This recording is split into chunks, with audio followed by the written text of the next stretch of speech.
వాళ్ళంతా చేతులెత్తండి. మన కుటుంబాన్ని చూసుకునేది ఎవరు? మన ఇంటిని చూసుకునేది ఎవరు? మనం లేకపోతే గడుస్తుందా అసలు?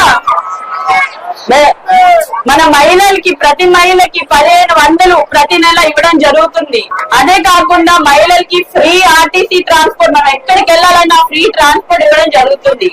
అదే కాకుండా ప్రతి ఇంటికి 3 LPG గ్యాస్ సిలిండర్లు కనెక్షన్లు ఇవ్వడం జరుగుతుంది.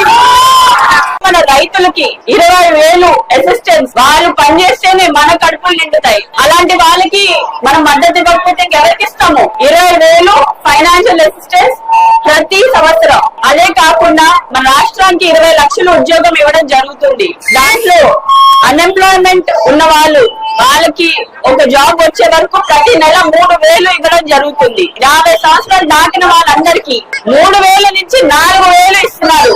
చదువు అనేది చాలా ముఖ్యమైనది. ప్రతి ఇంట్లో ప్రతి బిడ్డకి 15,000 ప్రతి సంవత్సరం ఇవ్వడం జరుగుతుంది. వాళ్ళ చదువు కోసం, వాళ్ళ ఉద్యోగం రావడం కోసం, వాళ్ళు మీ ఆదాయం పెంచడం కోసం. ఇప్పుడు ప్రభుత్వం 15,000 ఇస్తుంది. మీకు ఒక్కరున్నా, ఇద్దరున్నా, ముగ్గురున్నా 15,000 ఇస్తుంది కదా.